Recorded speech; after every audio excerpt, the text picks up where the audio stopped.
What's going on? My name is Reginald Cuthbert. Most people call me Mr. C, and I'll be your tutor for your Toolbox Tutors math session. Today we'll be discussing how to multiply binomials with the same variable, and I'll be completing this example step by step. Before we get started, let's look at the tools of reference you'll need in order to complete this example more easily. Let's get started. Having these three tools will help you multiply binomials a little bit more easily. If you understand how to combine like terms, use the distributive property, and the multiplication property of exponents, then you have the tools needed to multiply binomials. If not, please check the description below where I'll link the videos that we have already. This example will be multiplying 2x minus 3 times 4x plus 3. So we have the first way I'll be showing you is the FOIL or distributive method. And next we'll go into the box method, box or the area model. So first we'll multiply 2x times 4x, since these are the first terms in each parentheses.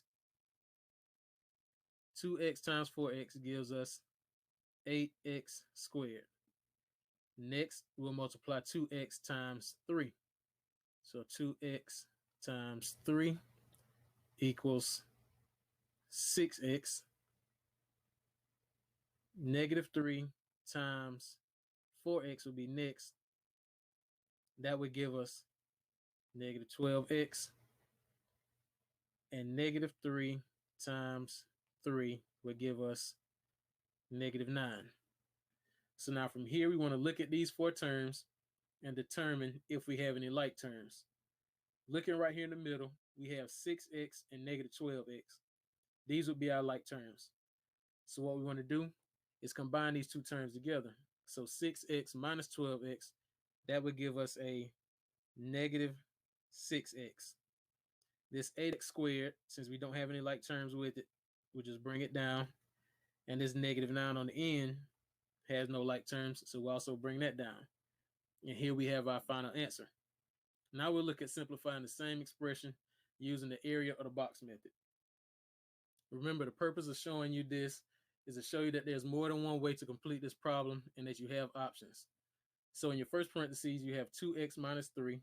So 2x would go here and negative 3 would go down here. Next, you have 4x plus 3. 4x would go at the top and positive 3 would go over this box. So now we'll multiply each term that meets at each box.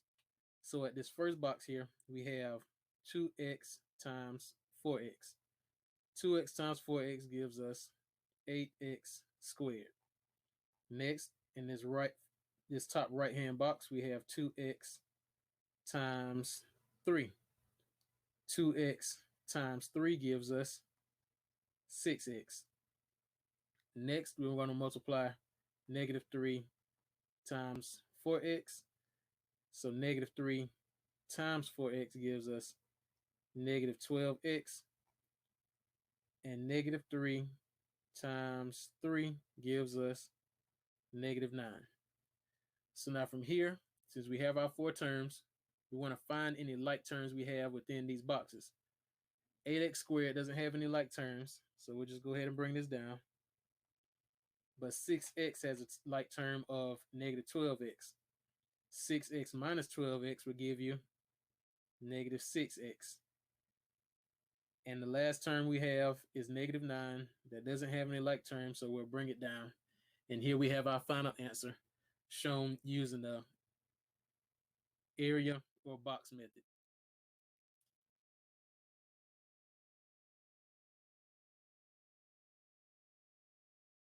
Thanks for watching the video. If it helps you out any, hit the like button. Also, if you have any other questions, leave them in the comments below. Until next time, have a good one.